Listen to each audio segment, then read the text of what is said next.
Hello বন্ধুরা, আমি তন্দ্রা। আমি আজ তোমাদের ষষ্ঠ শ্রেণীর বাংলা পাঠ্য বইয়ের চিঠি কবিতাটির সমস্ত প্রশ্ন উত্তর নিয়ে আলোচনা করব। তার আগে আমার চ্যানেলকে অবশ্যই লাইক, কমেন্ট ও শেয়ার করো ও আমার চ্যানেলকে অবশ্যই সাবস্ক্রাইব করো, যাতে আমার চ্যানেলের সমস্ত ভিডিওগুলি সবার আগে দেখতে পারো। আচ্ছা দেখো, চিঠি কবিতাটি কার লেখা? চিঠি কবিতাটি জসীমউদ্দিনের লেখা। একের দাগে কী আছে দেখো, কবি জসীমউদ্দিনকে বাংলা কাব্য জগতে কোন অভিধায় অভিহিত করা হয়েছে? উত্তর কী হবে দেখো, কবি জসীমউদ্দিনকে বাংলা কাব্য জগতে পল্লী কবি অভিধায় অভিহিত করা হয়েছে। দুইয়ের দাগে কী আছে দেখো, তার লেখা দুটি কবিতার বইয়ের নাম লেখো। উত্তর কী হবে দেখো, তার লেখা দুটি কবিতার বইয়ের নাম হলো নকশি কাঁথার মাঠ ও বালুচর। দুইয়ের দাগে কী আছে দেখো, নিচের প্রশ্নগুলির সংক্ষিপ্ত উত্তর দাও। একের দাগে কী আছে দেখো, কবি কার কার থেকে চিঠি পেয়েছেন? উত্তর কী হবে দেখো, কবি জসীমউদ্দিন চিঠি পেয়েছেন লাল মোরগ, চখাচখি, গাং শালিক, ছোট্ট বাবুই পাখির, কোড়াকুড়ির অর্থাৎ প্রকৃতির নানা উপাদানের সাথে নিজের ছোট্ট ভাইয়ের কাছ থেকেও কবি চিঠি পেয়েছেন। দুইয়ের দাগে কী আছে দেখো, লাল মোরগের পাঠানো চিঠিটি কেমন? উত্তর কী হবে দেখো, কবিকে পাঠানো লাল মোরগের চিঠিটি ছিল শিশু উষার রঙিন হাসিতে ভরা। তিনের দাগে কী আছে দেখো, চকাচকি কেমন চিঠি পাঠিয়েছিল? উত্তর কী হবে দেখো, কবিকে পাঠানো চকাচকির চিঠিটি ছিল বালুচরের সোনালি সূর্যে ঝিকমিক করা রোদের মতো উজ্জ্বল ছিল। চারের দাগে কী আছে দেখো, গাংশালিক তার চিঠিতে কি বলেছে? উত্তর কী হবে দেখো, গাংশালিক তার লেখা চিঠিতে কবিকে গাঙের পাড়ের মোড়ল হতে বলেছে। পাঁচের দাগে কী আছে দেখো, বাবুই পাখির বাসার থেকে আসা চিঠিটি কেমন? উত্তর কী হবে দেখো, বাবুই পাখির বাসার থেকে আসা চিঠিটি যেন ধানের পাতা তালের পাতা দিয়ে বুনট নকশা করা। ছয়ের দাগে কী আছে দেখো, কোড়াকুড়ির পাঠানো চিঠিটার বর্ণনা দাও। উত্তর কী হবে দেখো, কোড়াকুড়ি বর্ষাকালে জলে ভরা ক্ষেত থেকে ফসলের খবর পাঠিয়েছে। বর্ষার জলের ধারার স্পর্শ পেয়ে গাছের সবুজ পাতাগুলিও যেন নৃত্যের ছন্দে মেতে উঠেছে। এছাড়া সমগ্র আকাশ জুড়ে মেঘের গর্জন ও যেন কান্নার ইঙ্গিত দেয়। উদাস বাতাস আছড়ে এসে শুনিয়ে যায় মন খারাপের গল্প। সাতের দাগে কী আছে দেখো, কার চিঠি পাওয়ায় কবির মনে হয়েছে নিখিল বিশ্ব তাকে চিঠি পাঠিয়েছে? উত্তর কী হবে দেখো, খোকা ভাইয়ের চিঠি পাওয়ায় কবির মনে হয়েছে যে নিখিল বিশ্ব তাকে চিঠি পাঠিয়েছে। আটের দাগে কী আছে দেখো, এই কবিতায় কোন ঋতুর প্রসঙ্গ রয়েছে? উত্তর কী হবে দেখো, এই কবিতায় বর্ষা ঋতুর প্রসঙ্গ রয়েছে, যদিও শীত ঋতুরও উল্লেখ এই কবিতায় পাওয়া গেছে। নয়ের দাগে কী আছে দেখো, কবিতায় অন্য ঋতুর পটভূমি সত্ত্বেও খোকা ভাইয়ের চিঠির লেখনখানি শীতের ভোরের রোদের মতো মিঠে মনে হওয়ার তাৎপর্য বুঝিয়ে দাও। উত্তর কী হবে দেখো, খোকা ভাইয়ের পাওয়া চিঠিটি পড়ে কবির সেটাকে শীতের ভোরের রোদের মতো মিঠে বলে মনে হয়েছে, কারণ শীতকালের ভোরবেলা অতি সুন্দর ও মনোরম। শীতের সকালের সোনালি রোদ মনে এক আলাদা অনুভূতি স্পর্শ দিয়ে মন ও শরীরকে প্রাণবন্ত করে তোলে। এই কারণেই কবিতায় অন্য ঋতুর কথা থাকলেও শীতের সকালের রোদের প্রসঙ্গই কবি তুলে ধরেছেন। 10 দাগে কী আছে দেখো, খুশির নূপুর ঝুমুর ঝামুর বাচ্চে আমার নিরালাতে, পংক্তিটির অর্থ বুঝিয়ে দাও। উত্তর কী হবে দেখো, কবি খোকা ভাইয়ের মিষ্টি চিঠিটি পেয়ে এক অপূর্ব অনুভূতি ও তার স্মৃতিপটে ভেসে ওঠে ভাইয়ের মিষ্টি মধুর স্মৃতি। তার নূপুর পরে পায়ে হেঁটে চলার কথা, যার ঝমঝম শব্দ কবি এখনও শুনতে পান। উদ্ধৃত উক্তির মাধ্যমে কবি একথাই বোঝাতে চেয়েছেন। 3 দাগে কী আছে দেখো, কবিতা থেকে এমন 3টি শব্দ খুঁজে বের করো যা কোনো ধ্বনির অনুকরণে তৈরি। একটি উদাহরণ দেওয়া হলো, যেমন কলকল। মানে এমন কিছু তোমাকে শব্দ চ্যাপ্টার থেকে লিখতে হবে যেগুলো একটা শব্দ অন্য শব্দকে অনুকরণ করছে। যেমন কি লিখেছি দেখো, ঝিকিমিকি, গুরু গুরু, ঝাঁকে ঝাঁকে, কিচির মিচির, ঝুমুর ঝামুর। 4 দাগে কী আছে দেখো, শব্দজুড়ি থেকে ঠিক শব্দ নিয়ে শূন্যস্থানে বসাও। দেখো এখানে শব্দজুড়ি দিয়ে দিয়েছে, এখানে শব্দগুলো তোমাদেরকে এখানে লিখতে হবে যেটা যেখানে হবে। দেখো এখানে দিয়েছে রঙিন, রঙিনের কী হবে রঙ্গিন। এখানে দিয়েছে গঙ্গা, গঙ্গার কী হবে গাং। এখানে দিয়েছে স্রোতে, স্রোতের কী হবে স্রোতে। এখানে দিয়েছে ক্রন্দন, ক্রন্দনের কী হবে কাদন। 5 দাগে কী আছে দেখো, ঢেবে ঢেবে। এখানে ঢেবে শব্দটি পরপর দুবার ব্যবহার হওয়ায় অর্থ দাঁড়িয়েছে অজস্র ঢেউয়ে। অর্থাৎ একই শব্দ পরপর দুবার ব্যবহারে বহু বচনের ভাব তৈরি হয়েছে। এই কবিতাটি থেকে আরও 3টি অংশ উদ্ধৃত করো যেখানে এমন ঘটেছে। মানে এমন 3টে অংশ তোমাদেরকে কবিতা থেকে উদ্ধৃত করতে হবে যেখানে একই শব্দ দুবার ব্যবহার করে অজস্র জিনিসকে বোঝানো হচ্ছে। 5 থেকে কি উত্তর লিখেছি দেখো, লিখে গেছে কত কি কি। দেখো কি কি শব্দটা দুবার ব্যবহার হয়েছে, অর্থাৎ কি কি বোঝাতে এখানে অনেক কিছু বোঝাচ্ছে। তারপরে কি লিখেছি দেখো, পাখিরা সব ঝাঁকে ঝাঁকে, অর্থাৎ ঝাঁকে ঝাঁকে বোঝাতে এখানে একাধিক পাখির ঝাঁককে বোঝাচ্ছে। তারপরে কি লিখেছি দেখো, মেঘের পাড়ায় পাড়ায় কাকে। উত্তর কী হবে দেখো, পাড়ায় পাড়ায় বলতে এখানে অনেকগুলো পাড়াকে বোঝাচ্ছে। 6 থেকে কী আছে দেখো, গাঙের পাড়ার মোড়ল শব্দ বন্ধনীতে পরপর দুবার এর সম্বন্ধ বিভক্তিটি এসেছে। কবিতা থেকে এমন আরও শব্দবন্ধ খুঁজে বের করো যেখানে পরপর দুবার র বা এর বিভক্তি প্রয়োগের সম্বন্ধপদ তৈরি হয়েছে। অর্থাৎ তোমাদেরকে এমন কিছু শব্দবন্ধ খুঁজে বার করতে হবে যেখানে র শব্দটা বা এর শব্দটা পরপর দুবার এসেছে। উত্তরে কী লিখেছি দেখো, লাল মোরগের ভোর জাগানোর। দেখো এখানে মোরগের র আছে, জাগানোর র আছে। তারপরে কি লিখেছি, পাখার গায়ে শিশুর উষার। দেখো পাখারে র আছে, উষারে র আছে। তারপরে কি লিখেছি দেখো, চখাচখির বালুচরের। এখানে চখাচখিরেও র, বালুচরেও র। তারপরে কি লিখেছি, পাখির বাসা। দু জায়গাতেই দেখো লাস্টে র আছে। তারপরে কি লিখেছি, কোড়াকুড়ির বর্ষাকালে। এখানেও দেখো কোড়াকুড়ির বর্ষাকালে, দু জায়গাতেই র আছে। তারপরে কি লিখেছি দেখো, শীতের ভোরের রোদের। দেখো এখানে শীতের ভোরের রোদের 3টে জায়গাতেই র আছে, অর্থাৎ এই শব্দবন্ধগুলোর মাধ্যমে সম্বন্ধ পদকে বোঝানো হয়েছে।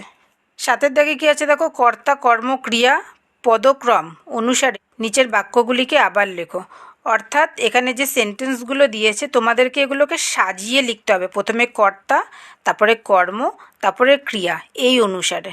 7 1 দাগে কী আছে দেখো, লিখে গেছে গাংশালিকে গাঙের পাড়ের মোড়ল হতে।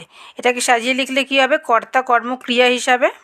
উত্তরে কি লিখেছি দেখো, গাংশালিকে গাঙের পাড়ের মোড়ল হতে লিখে গেছে। 7 2 কি আছে দেখো, ইহার সাথে পেলুম আজি খোকা ভাইয়ের একটি চিঠি। এটাকে কর্তা কর্ম ক্রিয়া হিসাবে সাজিয়ে লিখলে কী হবে দেখো, আমি ইহার সাথে খোকা ভাইয়ের একটি চিঠি পেলুম। 7 3 দাগে কী আছে দেখো, সবুজ পাতার আসরগুলি নাচছে জলধারায় মেতে। এটাকে সাজিয়ে লিখলে কী হবে দেখো, সবুজ পাতার আসরগুলি জলধারায় মেতে নাচছে। 7 4 দাগে কী আছে দেখো, উদাস বাতাস আছড়ে বলে কে যেন বা চাইছে কাকে। এটাকে সাজিয়ে লিখলে কী হবে দেখো, উদাস বাতাস কে যেন বা চাইছে কাকে আছড়ে বলে। 7 5 দাগে কী আছে দেখো, শীতের ভোরের রোদের মতো লেখনকানি লাগছে মিঠি। এটাকে সাজিয়ে লিখলে কী হবে দেখো, লেখনকানি শীতের ভোরের রোদের মতো লাগছে মিঠি। 8 দাগে কী আছে দেখো, নিচের বাক্যগুলিকে ভেঙে 2টি বাক্যে পরিণত করো। মানে এখানে যে সেন্টেন্সগুলো দিয়েছে সেগুলোকে তোমাদেরকে 2টো সেন্টেন্সে ভেঙে লিখতে হবে। 8 1 দাগে কী আছে দেখো, চিঠি পেলাম লাল মোরগের ভোর জাগানোর সুর ভরা। এটাকে 2টো বাক্যে ভেঙে লিখলে কী হবে, লাল মোরগের চিঠি পেলাম, তারপরটাকে লিখেছি চিঠিটি ভোর জাগানোর সুরে ভরা। 8 2 দাগে কী আছে দেখো, সবুজ পাতার আসরগুলি নাচছে জলধারায় মেতে। এটাকে ভেঙে লিখলে কী হবে, সবুজ পাতার আসরগুলি জলধারায় মেতে উঠেছে, তারপরটাকে লিখেছি সবুজ পাতার আসরগুলি নাচতে লেগেছে। 8 3 দাগে কী আছে দেখো, শীতের ভোরের রোদের মতো লেখনকানি লাগছে মিঠি। এটাকে ভেঙে লিখলে কী হবে দেখো, লেখনকানি শীতের ভোরের রোদের মতো, তারপরটাকে লিখেছি দেখো লেখনকানি ভারী লাগছে মিঠি। 8 4 দাগে কী আছে দেখো, আকাশ জুড়ে মেঘের কাঁদন গুরু গুরু দেওয়ার ডাক। এটাকে ভেঙে লিখেছি কি দেখো, আকাশ জুড়ে মেঘের কাঁদন শুরু হয়েছে, গুরু গুরু ডাক দিয়ে মেঘ যেন কাঁদছে। 8 5 দাগে কী আছে দেখো, লিখে গেছে গাংশালিকে গাঙের পাড়ের মোড়ল হতে। এটাকে ভেঙে লিখলে কী হবে দেখো, গাংশালিকে লিখে গেছে, তারপরটা কি লিখেছি দেখো, লিখে গেছে গাঙের পাড়ের মোড়ল হতে। 9 দাগে কী আছে দেখো, নিচের প্রশ্নগুলির উত্তর নিজের ভাষায় লেখো। 9 1 দাগে কী আছে দেখো, কবি প্রকৃতির কোন কোন প্রতিনিধির কাছ থেকে কেমন সমস্ত চিঠি পেয়েছিলেন বিশদে লেখো। উত্তর কি লিখেছি দেখো, পল্লী কবি জসিমউদ্দিনের লেখা চিঠি। কবিতায় প্রকৃতির নানা উপাদানের কাছ থেকে কবি চিঠি পেয়েছেন নানা উদ্দেশ্যে। প্রথমত, শিশু উষার রঙিন করা হাসির সাথে লাল মোরগের চিঠি পেয়েছেন, যা ছিল ভোর জাগানোর সুরে ভরা।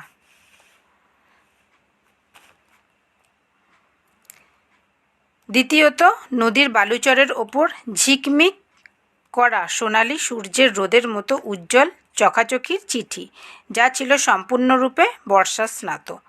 তৃতীয়ত, গাং শালিক তার পাঠানো চিঠির মাধ্যমে কবিকে গাঙের পাড়ের মোড়ল হতে বলেছে। চতুর্থত, বাবুই পাখির বাসা থেকে যে চিঠি কবি পেয়েছেন তা ছিল ধানের পাতা ও তালের পাতা দিয়ে তৈরি বুনট নকশা করা।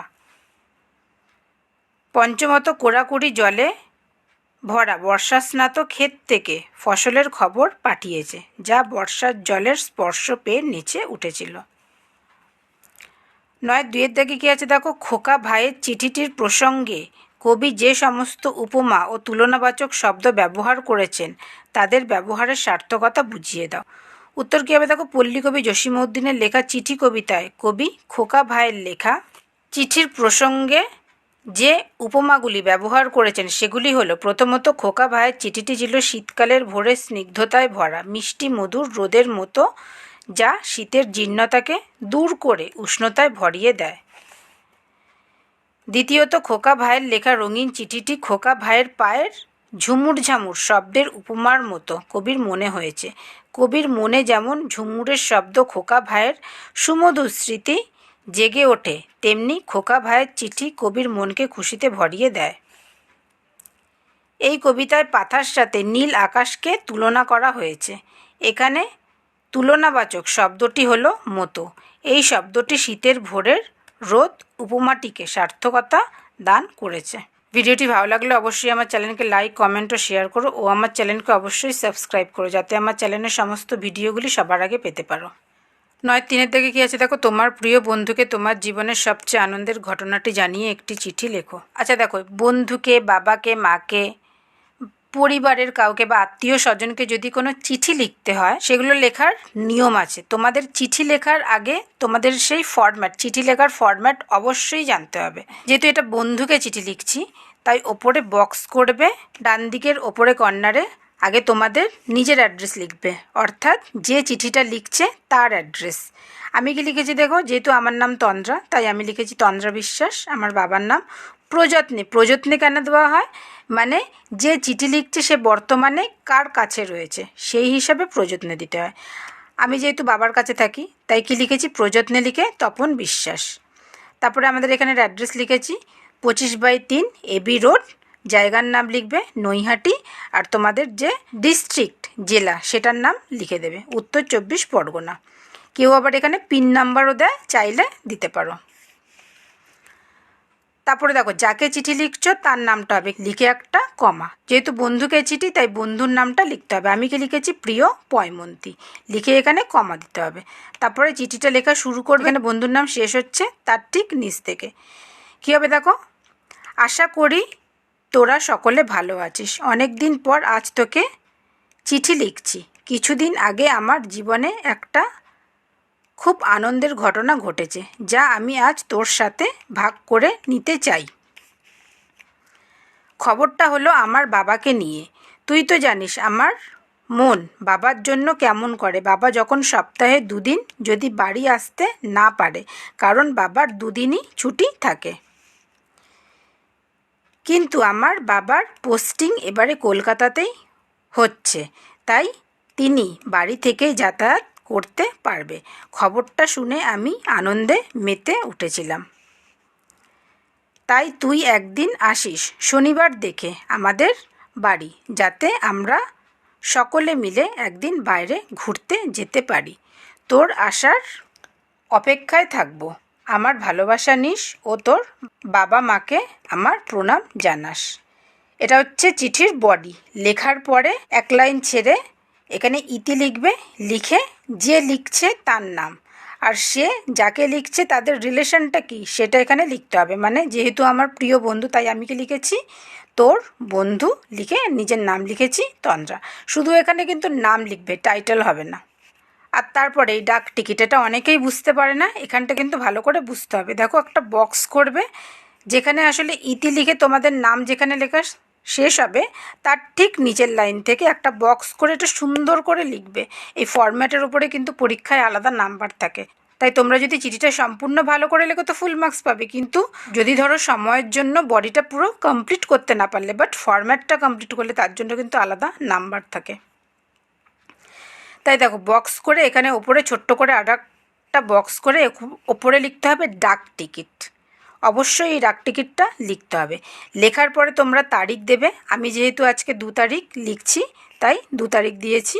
তারপরে যাকে লিখছো তার নাম, আমি কাকে লিখেছি পয়মন্তীকে, তাই তার নামটা লিখেছি পয়মন্তী নাগ।